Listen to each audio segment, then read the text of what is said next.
नमस्कार। घड़ी में रात के 9 बज चुके हैं और वक्त हो गया है आपके पसंदीदा बुलेटिन प्राइम टाइम 8-9 का, जहां मिलती है आपको प्रदेश की हर ताजा खबर। आप देख रहे हैं बीबीसी राजस्थान और मैं हूं आपके साथ ईशा सिंह। चलिए शुरुआत करते हैं आज की सबसे अहम खबरों के साथ। डालते एक नजर आज की सुर्खियों पर। उदयपुर की आयड़ नदी में फंसे युवक का किया गया रेस्क्यू। आर्मी और सिविल डिफेंस की टीम ने 7 घंटे तक चलाया रेस्क्यू ऑपरेशन। लॉरेंस गैंग के गुर्गे हथियार सहित दबोचे, बड़ी वारदात की फिराक में थे। बीकानेर में गुर्गों से 5 देशी पिस्टल 12 कारतूस हुए बरामद। डूंगरपुर के लोहारवाड़ा में स्कूल का बरामदा गिरा, आसपास के 3 कमरे भी क्षतिग्रस्त, बड़ा हादसा टला। पूर्व सीएम पायलट ने जन्मदिन पर सांवलिया जी के दर्शन किए।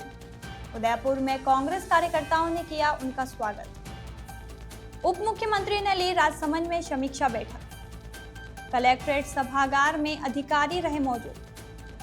जयपुर में Shri Parshuram Gyanpeeth centre for excellence and research का लोकार्पण। बांसवाड़ा निवासी प्रदेश महामंत्री योगेश जोशी को मिली ऋषि की उपाधि। नागदा में नारिया ब्राह्मण समाज का पहला अखिल भारतीय परिचय सम्मेलन हुआ। 121 बालक बालिकाओं ने मंच पर दिया अपना परिचय। बीकानेर के बांग्ला नगर में भारी बारिश के कारण मकान ढहा, लोग परेशान। छोटी सरवा की कनिष्का सिसोदिया का क्रिकेट में जलवा, अंडर 19 चैलेंजर्स ट्रॉफी में कर रही प्रदर्शन। तो ये थी आज की बड़ी सुर्खियां। अब बढ़ते हैं खबरों की पूरी रिपोर्ट की ओर विस्तार से। उदयपुर शहर से निकल रही आयड़ नदी के बीच दोपहर करीब 12 बजे फंसे युवक का 7 बजे रेस्क्यू कर लिया गया। शुरुआत में सिविल डिफेंस और एसडीआरएफ की टीम ने रेस्क्यू का प्रयास किया, लेकिन स्थिति गंभीर होने पर आर्मी को बुलाया गया।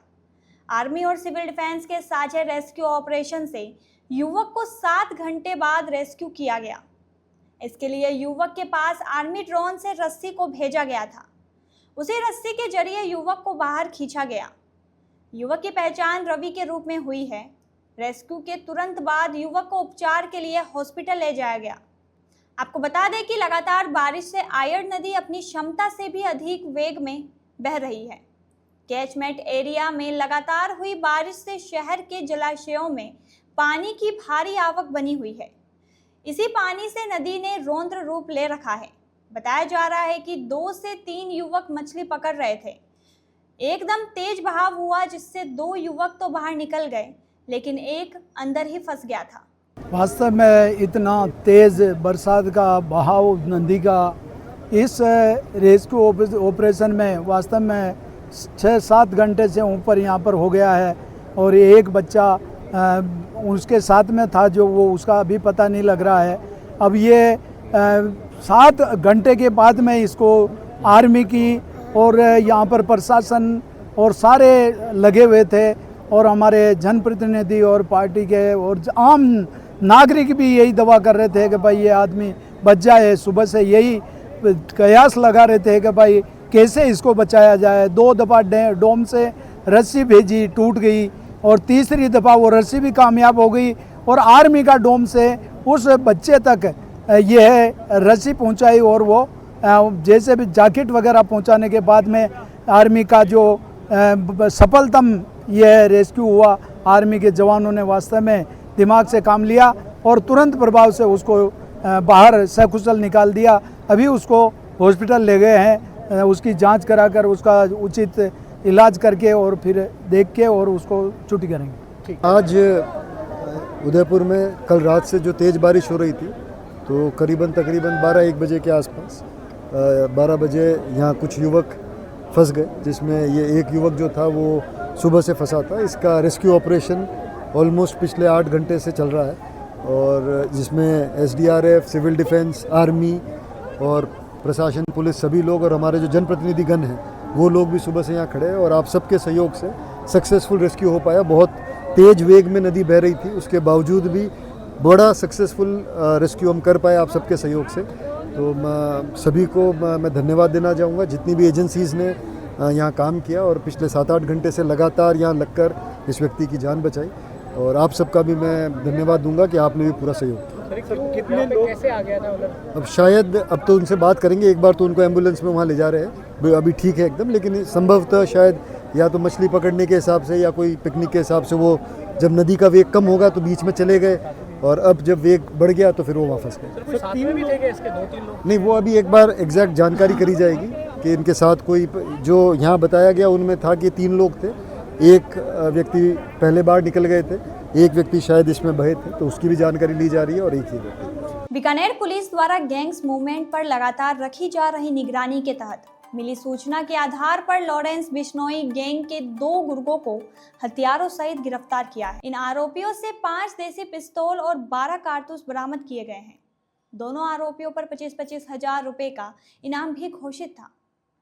दोनों बदमाश शहर में किसी बड़ी वारदात के फिराक में थे। आईजीपी हेमंत शर्मा व एसपी कविंद्र सिंह सागर लगातार मॉनिटरिंग कर विशेष टास्क फोर्स को लगातार निर्देश दे रहे थे। Saurabh Tiwari additional SP city, Vishal Jahangir ASP CO Sadar, cyber cell प्रभारी दीपक यादव व टीम, थानाधिकारी एमपी नगर की विशेष टीम द्वारा कल रात्रि गुर्गों को डिटेन कर कड़ी पूछताछ की गई और उनके कब्जे से 5 देसी पिस्तौल, 1 मैगजीन व 12 जिंदा कारतूस बरामद किए गए। बीकानेर शहर में पुलिस टीम की तत्परता से बड़ी वारदात होने से रह गई। गिरफ्तार किए गए बदमाशों में श्रवण सिंह सोडा पुत्र लक्ष्मण सिंह निवासी बज्जू व राजेश तड़ड़ पुत्र रामेश्वर निवासी खाजूवाला शामिल है। श्रवण सिंह सोडा कुख्यात हथियार तस्कर है व राजेश तड़ड़ पुलिस थाना खाजूवाला का हिस्ट्री शीटर है। इन दोनों के विरुद्ध करीब 25-25 मुकदमे विभिन्न राज्यों व राजस्थान के विभिन्न थानों में दर्ज है। दोनों अभियुक्तगण पुलिस थाना गजनेर इलाके में मारपीट करने की गंभीर वारदात में भी शामिल थे। वे लॉरेंस गैंग के सदस्य हैरी बॉक्सर के लगातार संपर्क में थे और बड़ी वारदात की फिराक में थे। समय रहते पुलिस की तत्परता से बड़ी घटना टल गई। आरोपियों के खिलाफ संगठित अपराध व आर्म्स एक्ट की गंभीर धाराओं में मुकदमा दर्ज किया गया है। कुछ दिन पहले खाजूवाल में श्रवण सोढ़ा गैंग से 2 लोगों को गिरफ्तार कर 2 पिस्टल बरामद की थी। श्रवण सिंह सोढ़ा गुजरात राज्य के पुलिस थाना गांधीनगर में अपहरण व फिरौती के मामले में भी वांछित था। पुलिस आरोपियों से पूछताछ कर रही है और कई मामले के खुलासे होने की संभावना है। डूंगरपुर शहर के लोहारवाड़ा महात्मा गांधी सरकारी स्कूल का बरामदा बीती रात को भरभरा कर ढह गया। बरामदे के आसपास के 3 कमरे भी क्षतिग्रस्त हो गए और नुकसान हो गया। रात का समय होने से स्कूल में कोई बच्चे और टीचर्स नहीं होने से बड़ा हादसा टल गया। स्कूल के 8 कमरे जर्जर हाल में हैं, जिससे कभी भी बड़ा हादसा होने का डर है। हालांकि स्कूल प्रशासन की ओर से इन कमरों में बच्चों को बैठाने से साफ इनकार किया है। डूंगरपुर में बरसात का दौर चल रहा है। बारिश की वजह से कई भवनों को नुकसान पहुंचा है। वहीं झालावाड़ में स्कूल हादसे के बाद से ही सरकारी स्कूलों में जर्जर हाल कमरों में बच्चों को बैठाना बंद कर दिया है। शहर के लोहारवाड़ा स्कूल के प्रिंसिपल ने बताया कि सुबह स्कूल का जर्जर हाल बरामदा गिरने की सूचना मिली थी। स्कूल जाकर देखा तो बरामदे की छत ढह गई थी, दीवारें भी क्षतिग्रस्त हो गई। वहीं बरामदे के आसपास के 3 कमरों को भी नुकसान हुआ है। बरामदा गिरने की घटना रात के समय होने से बड़ा हादसा टल गया। स्कूल में बच्चे और स्टाफ के होने पर बड़ा हादसा हो सकता था। प्रिंसिपल राजेश चौबीसा ने बताया कि स्कूल के 12x50 का बरामदा और 8 कमरे पूरी तरह से जर्जर हाल हो चुके हैं। बरामदे के 2 पिलर पहले से क्षतिग्रस्त हो चुके थे, जिससे कभी भी हादसा का डर पहले से था। इस वजह से इन कमरों में बच्चों को नहीं बैठाया जा रहा था। स्कूल में कक्षा 1 से 10वीं तक 180 विद्यार्थी पढ़ते हैं, लेकिन केवल 3 कमरे ही बचे हैं। ऐसे में बच्चों को कमरे में बिठाकर पढ़ाई करवाना मुश्किल हो रहा है। इसे लेकर पहले भी शिक्षा विभाग और प्रशासन को अवगत कराया गया था। प्रिंसिपल ने स्कूल के लिए वैकल्पिक व्यवस्था करने की भी मांग की थी। मुझे सूचना प्राप्त हुई, आते ही मैंने देखा कि लगभग 12x50 का बरामदा गिर चुका है। इसकी सूचना मैंने कल भी भारी बारिश होने के कारण उच्च अधिकारियों को प्रेषित कर दी थी कि ये भविष्य में कभी भी गिर सकता है। लगभग 15-20 दिन पहले भी प्रशासन के लोग आए थे, उन्होंने 8 कक्षों को जर्जर घोषित कर दिया था। हम बच्चों को बैठा भी नहीं रहे थे, रस्सी बांध के हमने वहाँ असुरक्षित घोषित कर दिया था। लेकिन रात को ये अति भारी बारिश के कारण बरामदे के दोनों पिलर क्षतिग्रस्त हो चुके थे, जो गिर गए और उनका वेट नहीं लेने के कारण बरामदा भी साथ में गिर गया। साथ में 2-3 कक्ष भी इसी के लपेटे में आ चुके हैं, वो भी भविष्य में गिर सकते हैं। अब हमारी वेदना यही है, हमने उचित अधिकारियों को भी प्रेषित कर दिया है और माननीय कलेक्टर साहब से भी निवेदन करते हैं कि अब हमारे बच्चों को जो जिनका भविष्य में नुकसान नहीं हो, तो उनके लिए वैकल्पिक व्यवस्था के तहत कोई न कोई बिल्डिंग हमें जल्दी से जल्दी उपलब्ध कराई जाए। अखिल भारतीय कांग्रेस कमेटी के महासचिव और पूर्व उप मुख्यमंत्री सचिन पायलट अपने जन्मदिन के अवसर पर उदयपुर डबोक एयरपोर्ट पहुंचे और यहां से सावलिया जी के दर्शन करने के लिए निकले। डबोक एयरपोर्ट पर पहुंचने पर उदयपुर कांग्रेस के कार्यकर्ताएं बड़ी संख्या में उनके स्वागत में पहुंचे और नारेबाजी की। सचिन पायलट ने मीडिया से बातचीत करते हुए कहा कि प्रदेश में अभी बाढ़ के हालात है, ऐसे में सावलिया जी के दर्शन कर कामना करूंगा कि सभी को सुरक्षित रखें और जल्द से जल्द उनकी मदद हो और सभी मिलकर प्रदेश की उन्नति में काम करें। आगे उन्होंने कहा कि मेवाड़ में हम मजबूत स्थिति में हैं। जिस प्रकार से कार्यकर्ता पदाधिकारी यहां आए हैं, वह दिखलाता है कि आने वाले 3 साल में हम मजबूती से सामने आएंगे। यह भी कहा कि सावरिया सेठ के दर्शन करने के बाद में सभी मिलकर एक संकल्प लेंगे। आज मेरा सौभाग्य है कि इस पवित्र भूमि पर सावरिया सेठ के दर्शन करने मैं जा रहा हूं और क्योंकि पूरे प्रदेश में काफ़ी हिस्सों में बाढ़ के हालात हैं, तो प्रभु से कामना करता हूं सब लोग सुरक्षित रहें, सब लोग जो कठिनाइयों में हैं उनकी मदद ऊपर वाला करे, इस बात की प्रार्थना मांग रहा हूं। और प्रदेशवासियों देशवासियों में सुख, चैन, अमन, शांति की भावना पैदा रहे, सब मिलजुल कर आगे बढ़ें, युवाओं को अवसर मिलते रहें और हम सब मिलकर इस प्रदेश की उन्नति के लिए काम कर सकें। और सभी लोगों ने आज अपना स्नेह प्रकट किया, उसके लिए बहुत आभारी हूँ। जिस तरह का जोश नजर आया कार्यकर्ताओं और मेवाड़ से आगाज कर सत्ता का रास्ता भी मेवाड़ से यहाँ पर हमेशा ही हमारी पार्टी मजबूत रहे हैं और आज तमाम समर्थक कार्यकर्ता पार्टी के जो आज आए हैं, इस बात को दिखलाता है कि आने वाले समय में हम लोग और मजबूती से इस पूरे क्षेत्र में अपने कार्यकर्ताओं को ताकत देंगे, जनता का मन विश्वास जीतेंगे। और जैसा मैंने पहले भी एक बार कहा कि 3 साल के बाद दोबारा एक बम्पर वापसी होगी कांग्रेस पार्टी की। प्रदेश के राजसमंद जिले में उप मुख्यमंत्री डॉक्टर प्रेमचंद बेरवा का दौरा रहा। इस दौरान उन्होंने जिला कलेक्ट्रेट सभागार में अधिकारियों की समीक्षा बैठक ली और सभी को प्रदेश में आपदा की स्थिति में अलर्ट मोड में रहने के निर्देश दिए। उन्होंने कहा कि किसी भी आपात स्थिति में राहत और बचाव कार्य तुरंत शुरू किया जाए, खासकर संवेदनशील व निचले क्षेत्रों में सतर्कता बढ़ाई जाए। उन्होंने किसानों की फसल गिरदावरी शीघ्र पूरी करने, पशुपालन विभाग में दवाइयां, वैक्सीन उपलब्ध रखने और पंचगौरव योजना को प्रभावी बनाने पर जोर दिया। साथ ही उप मुख्यमंत्री ने सीताफल को बड़े बाजार से जोड़ने के निर्देश दिए। कलेक्टर ने बताया कि जिले में औसत से अधिक 768 मिमी वर्षा दर्ज हुई और 53.85% गिरदावरी पूर्ण हो चुकी है। शेष का कार्य जारी है। इस अवसर पर कई विभागों के अधिकारियों ने अपने विभाग की प्रगति रिपोर्ट से अवगत करवाया। विप्र फाउंडेशन द्वारा जयपुर के मानसरोवर क्षेत्र में निर्मित Shri Parshuram Gyanpeeth centre for excellence and research का लोकार्पण हुआ। इस अवसर पर राजस्थान के मुख्यमंत्री भजनलाल शर्मा मुख्य अतिथि के रूप में शामिल हुए। इस अवसर पर विप्र फाउंडेशन प्रदेश महामंत्री योगेश जोशी का विशेष सम्मान पूर्व प्रदेश अध्यक्ष सांसद सीपी जोशी ने स्मृति चिन्ह देकर किया। इस अवसर पर राष्ट्रीय संस्थापक सुशील ओझा ने वागड़ में उल्लेखनीय कार्य को देखते हुए पंडित योगेश जोशी को ऋषि की उपाधि से सम्मानित किया गया। नवनिर्मित यह केंद्र शिक्षा, मानवीय मूल्यों और सामाजिक अनुसंधान के क्षेत्र में नई दिशा प्रदान करेगा। इसमें छात्रों के लिए आधुनिक पुस्तकालय, स्मार्ट क्लासरूम, कोचिंग कक्षाएं, skill development centre, e-library, seminar hall एवं सांस्कृतिक गतिविधियों के लिए विशेष सुविधाएं उपलब्ध कराई जाएगी। इस आयोजन में विप्र फाउंडेशन महिला प्रकोष्ठ प्रदेश महामंत्री डॉक्टर कीर्ति आचार्य के नेतृत्व में 25 सदस्य ने भी भाग लिया।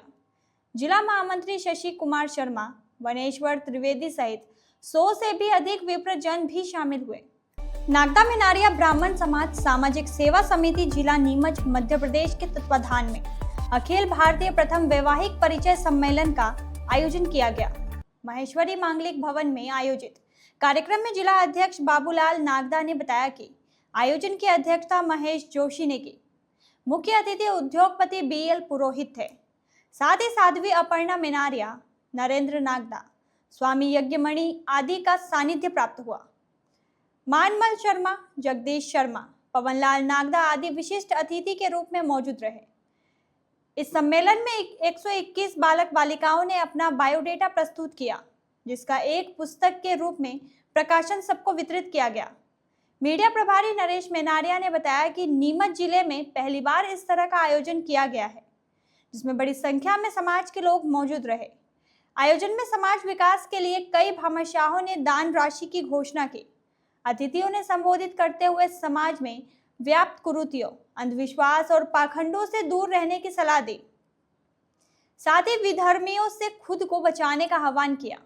इस अवसर पर छात्रावास निर्माण की बात भी रखी गई और सभी ने सहयोग का आश्वासन दिया। कार्यक्रम का संचालन नागेश जोशी व प्रमोद पुरोहित ने किया और आभार दिनेश शर्मा ने व्यक्त किया। इस अवसर पर कई स्थानों से मेनारिया नागदा समाज के गणमान्य लोग मौजूद रहे। बीकानेर के बांग्ला नगर के वार्ड नंबर 1 सब्जी मंडी के पीछे लगातार हो रही बारिश और जल भराव के कारण एक मकान ढह गया। गनीमत रही कि इस हादसे में किसी भी तरह की जान माल की हानि नहीं हुई। घटना की सूचना मिलते ही कांग्रेस मंडल अध्यक्ष मुकेश जोशी और हरि किशन जाट मौके पर पहुंचे। उन्होंने बताया कि इस पूरे वार्ड में सीवर लाइनें चौक है, जिसकी वजह से बारिश का पानी भर जाता है। निगम प्रशासन को इस बारे में कई बार सूचित किया गया है, लेकिन कोई सुनवाई नहीं हो रही है। जोशी ने बताया कि कुछ दिन पहले भी इसी इलाके में जल भराव हुआ था, जिस पर निगम आयुक्त को सूचित करने के बाद कुछ कार्रवाई की गई थी, लेकिन हालात फिर से वैसे ही हो गए हैं। उन्होंने चेतावनी दी है कि अगर प्रशासन ने इस समस्या पर ध्यान नहीं दिया तो ऐसे हादसे दोबारा हो सकते हैं। बांग्ला नगर के वार्ड नंबर 1 और 21 की स्थितियाँ पूरी तरह चरमरा गई है। सारी सीवर लाइनें चौक है। निगम प्रशासन को अवगत करा दिया, लेकिन कोई सुनवाई नहीं हो रही है। वहाँ के अभी सैकड़ों घरों को खतरा है। कम से कम एक हफ्ते से ऊपर हो गया। सीवरेज लाइनों का कोई सिस्टम जो है पूरी तरह चौक है। पास में पंपिंग यार्ड है, लेकिन वहाँ के कर्मचारी जो है पंप चालू नहीं कर रहे हैं। निगम से हमारी मांग है कि पूरे वार्ड के अंदर जल भराव हो गया है।